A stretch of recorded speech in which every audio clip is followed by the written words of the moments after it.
धन्यवाद उस परमेश्वर को जिसने हमें बनाया। धन्यवाद उस परमेश्वर को जिसने हमें जीवन दिया। धन्यवाद उस परमात्मा को जिसने आज की सुबह हमें दी है। और आज की सुबह की शुरुआत हम उस परमात्मा के सुंदर वचन से करना चाहते हैं। उसकी वाणी को सुनना चाहते हैं। उसकी आवाज़ को सुनने से हम आज की दिन की शुरुआत करना चाहते हैं। मैं आप सबका वेलकम करना चाहूँगा, स्वागत करना चाहूँगा आज के दिन में और इस डिवोशन में, जिस डिवोशन में आप हमारे साथ जुड़े हुए हैं। डिवोशन क्या है? मनन करना। डिवोशन का मतलब है अपने ध्यान को उस परमात्मा की ओर केंद्रित करना। थोड़ा समय, केवल 10 मिनट, सुबह का 10 मिनट का समय हम इसमें लगाते हैं ताकि हम प्रभु की महिमा कर सकें। मैं आप सबके सजेशन चाहता हूँ। यदि आप चाहते हैं कि हम और थोड़ा सा समय बढ़ाएं तो आप हमें बता सकते हैं। हम कोशिश करते हैं कि 10 मिनट के अंदर ही ये सब कुछ, ये वचन आप तक पहुंच जाए, प्रार्थना आपके लिए हो जाए। प्रभु आप सबको बहुत आशीष दे। दुआ करेंगे। प्रभु जी, हम आपके हृदय से आभारी हैं कि आपने हमसे प्यार किया। प्रभु इस प्रेम का प्रगटीकरण ये है कि आज हम आपकी संतान कहलाए। प्रभु जी, आपने हमसे बेहद प्यार किया। प्रभु जी, हम धन्यवादित हैं कि आपने हमारे लिए रास्ते खोल दिए ताकि हम आपको पिता कहकर पुकार सकें। किसी भी समय प्रभु जी हम आपके चरणों में झुक सकते हैं। हम आपसे मांग सकते हैं। अपने भाई बहनों के लिए प्रार्थना कर सकते हैं। अपने देश के लिए, अपने प्रदेश के लिए प्रार्थना कर सकते हैं। हम हर एक के लिए प्रार्थना कर सकते हैं। प्रभु जी, हम प्रार्थना करते हैं हमारे प्रदेश के लिए, प्रदेश के मुख्यमंत्री अशोक गहलोत जी के लिए। आपका हाथ उनके साथ बना रहे प्रभु। बुद्धि और ज्ञान से परिपूर्ण करें। आपके चरणों में झुके हैं प्रभु जी। हम उनको आपके सिंहासन के सम्मुख लाते हैं। उत्तम से उत्तम आशीष दे, अपने ज्ञान से भर दे, अपने वचन से भर दे प्रभु जी, ताकि सब बातों के द्वारा आपका नाम ऊंचा किया जाए और जो आपकी योजना है वो आपके नाम से पूरी हो सके। हम प्रार्थना विनती करते हैं प्रभु जी, पुलिस प्रशासन के लिए, सारे IAS RS के लिए प्रभु जी, कलेक्टर साहब के लिए प्रार्थना करते हैं। उनको आशीष दें। आपका हाथ उनके साथ बना रहे। हम प्रार्थना करते हैं प्रभु हमारे देश के लिए, देश के राष्ट्रपति के लिए, प्रधानमंत्री के लिए, उनको भी संभाले। उत्तम से उत्तम आशीष दे। आपका दया का हाथ उनके साथ बना रहे ताकि प्रभु जी आपकी महिमा का बन सके और आपके नाम को धन्य कह सके। सारी महिमा, आदर, गौरव प्रभु जी आपको देते हुए इस प्रार्थना को अपने प्रभु, अपने उद्धारकर्ता यीशु मसीह के नाम से मांगते हैं। आमीन।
ये हुआ सब तेरे लिए, तूने भी उसे छेड़ा था,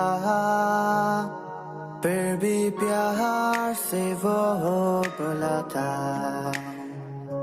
जाता क्यों नहीं तू उसके पास, फिर भी प्यार से वो बोला था,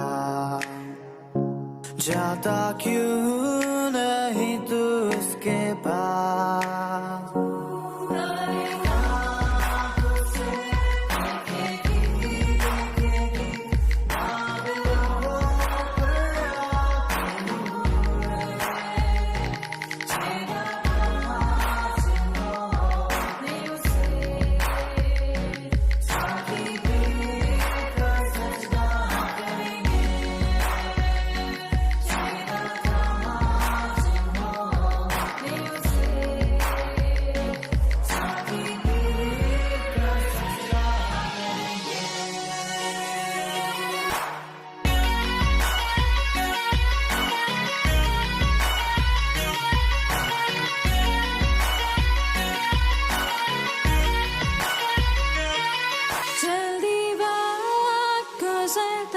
जाता है रात अंधेरी आती है, तौबा कर दरवाजा होगा बंद, कुछ ना होगा फिर पछताने से, तौबा कर दरवाजा होगा बंद, कुछ ना होगा फिर पछताने से।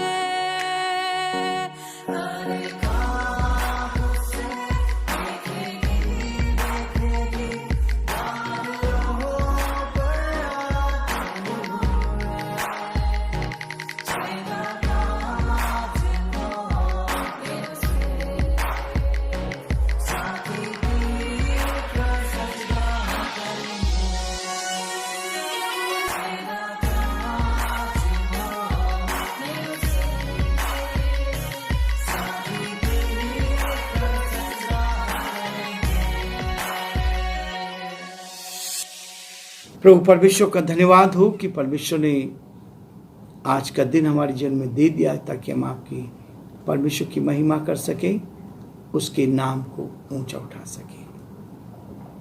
आज भजन संहिता 118 विजय के लिए धन्यवाद। जो जीत प्रभु देता है, विजय जो देता है, विजय का मतलब विक्ट्री। परमेश्वर कहता है यहोशू उसका पहला अध्याय में कि व्यवस्था की पुस्तक तेरे चित्त से कभी उतरने ना पाए, रात दिन इसी में ध्यान के रहना। जहाँ जहाँ तू जाएगा वहाँ वहाँ तेरा परमेश्वर हुआ तेरे संग रहेगा, और जिस काम में तू हाथ लगाएगा काम को सफल करूँगा। कौन नहीं चाहता सफल होना? हर व्यक्ति सफल होना चाहता है, हर व्यक्ति सफल होना चाहता है, पर हम परमेश्वर को धन्यवाद देना नहीं चाहते। प्रियो, वो कहता है भजन संहिता 118 उसके 1 से 7 पद तक आपके सामने पढ़ूंगा।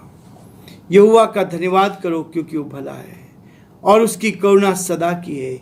इज़राइल कहे उसकी करुणा सदा की है, हारून का घराना कहे उसकी करुणा सदा की है, यहोवा के डरवैये कहे उसकी करुणा सदा की है। मैंने सकेती में परमेश्वर को पुकारा, परमेश्वर ने मेरी सुनकर मुझे चौड़े स्थान में पहुंचाया। यहोवा मेरी ओर है, मैं ना डरूंगा। मनुष्य मेरा क्या कर सकता है? यहोवा मेरी ओर मेरे सहायकों में से है। मैं अपने बैरियों पर दृष्टि कर संतुष्ट होऊंगा। परमेश्वर अपने इस वचन के पढ़े और सुने जाने पर आशीष दे, आमीन। प्रियो, परमेश्वर का वचन जो है धन्यवाद के रूप में हमें प्रोत्साहित कर रहा है। स्तुति करने के लिए कहता है, धन्यवाद देने के लिए। ये कहता है विजय के लिए। जब आपको जीत मिलती है तब तो धन्यवाद दे सकते हैं। जब आपके लिए कुछ काम हुआ है, जब परमेश्वर ने आपको जीवन दिया है, तब तो आप धन्यवाद दे सकते हैं। कई भाई बहन धन्यवाद देना नहीं चाहते। परमेश्वर ने आपके जीवन में अद्भुत काम किया। यदि आपको मौत से बचा लिया तो धन्यवाद निश्चित ही निकलना चाहिए हमारे मुंह से। परमेश्वर का विजय के लिए परमेश्वर का धन्यवाद। जब आपको प्रभु धन्यवाद के लिए प्रोत्साहित करता है तो आपके जीवन में धन्यवाद से भर जाना चाहिए। परमेश्वर हमें धन्यवाद देना सिखाता है। यदि आपने धन्यवाद देना सीख लिया है तो आपको आशीषों पर आशीष मिलती चली जाएगी। लिखा है यहोवा का धन्यवाद करो क्योंकि वो भला है। प्रियो, हमारा परमेश्वर भला है। भला व्यक्ति को कौन पसंद नहीं करता? दूर से कहते हैं लोग, वो बहुत भला व्यक्ति है। आपकी पहचान यदि भले की है तो लोग आपका आदर करेंगे, सम्मान करेंगे। वो कहता है यहोवा का धन्यवाद करो क्योंकि वो भला है। उस भले परमेश्वर का धन्यवाद क्यों ना दे, उसकी स्तुति क्यों ना करे, उसके नाम को क्यों ना सराहें, क्योंकि वो भला है।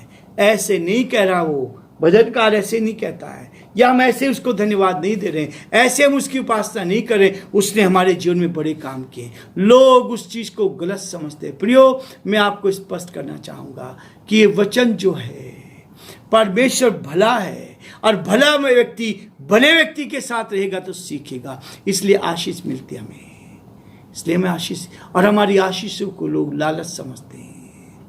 प्रियो, लालच नहीं है। यदि आपने बुराई करना छोड़ दिया, यदि आपने पाप करना छोड़ दिया, आपने शराब पीना छोड़ दिया, आपने गलत बातें आपके मुंह से नहीं, आपने गाली देना छोड़ दिया, तो कितनी आनंद की उत्तम बात है।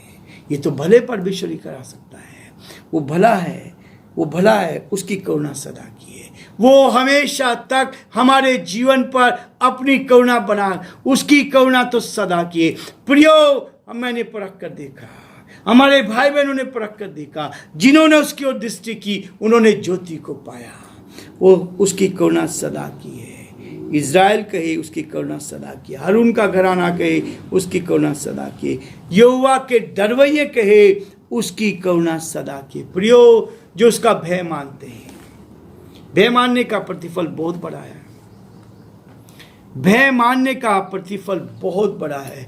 नीति वचन उसके 22 अध्याय में यदि आप पढ़ेंगे तो वहाँ स्पष्ट लिखा है। मैं इस वचन को बहुत बार कोट करता हूँ। प्रियो, ये वचन मुझे बहुत प्रिय लगता है। जब आप इस वचन को पढ़ते जाएंगे, जब आप इस वचन को याद कर लेंगे, जब आप इस वचन को रट लेंगे, मैंने रटा हुआ है, मैंने इसको रटा हुआ है और ये कभी मेरे जीवन से अलग नहीं हो सकता। नीति वचन 22 अध्याय उसके 4 पद में लिखा है, नम्रता और यहोवा के भय मानने का फल धन, महिमा और जीवन होता है। यह है वास्तविकता। वो कहता है इसी में, यदि आप 22 अध्याय के 5 पद, टेढ़े मनुष्य के मार्ग में कांटे और फंदे रहते हैं। परमेश्वर आपके जीवन पर क्या करना चाहता है? आशीष देना, धन देना चाहता है, महिमा देना चाहता है, जीवन देना चाहता है। उसकी करुणा सदा की है। यहोवा के डरवैये कहे, उसका भय मान के तो देखिए प्रियो, उसका डर आपके जीवन में होना चाहिए। यदि कोई गलत काम आप करते हैं तो आपको डरना चाहिए, आपको बेचैनी आनी चाहिए, रात में आपको नींद नहीं आनी चाहिए। जब आप झूठ बोलते हैं तो उसके बाद आपको रात में नींद नहीं आनी चाहिए। यह वो डर, जब तक आप पश्चाताप नहीं करें। यदि आपसे किसी को गलत कहा है, 2 दिन पहले मुझसे एक भूल हो गई। मैंने एक रिक्शा वाले को जोर से बोल दिया। मेरा मन बहुत दुखी, इधर तो बोला मैंने, मेरा मन बहुत दुखी हो गया। प्रभु से पश्चाताप किया, प्रभु मुझे माफ कर। मैंने उस भाई को, जिसको मैंने देखा फोन पे ही, प्रभु ने मुझे क्षमा किया। बेचैन हो जाते हैं। परमेश्वर आपको आशीष देना चाहता है। प्रियो, आप उसकी आशीष को प्राप्त, यहोवा के डरवैये कहे उसकी करुणा सदा की है। मैंने सकेती में परमेश्वर को पुकारा, परमेश्वर मेरी सुनकर मुझे चौड़े स्थान पर, जब मैं ऐसे कठिन मृत्यु के समय में था, वहाँ जब मैंने पुकारा तब उसने मुझे चौड़े स्थान पर लेकर आया। प्रियो, परमेश्वर आपको बहुत आशीष देना चाहता है, आपको तो फलवंत करना चाहता है, आपके जीवन को आगे बढ़ाना चाहता है और आपके जीवन को आशीष देना चाहता है। प्रभु आप सबको बहुत आशीष दे और प्रभु का हाथ आप सब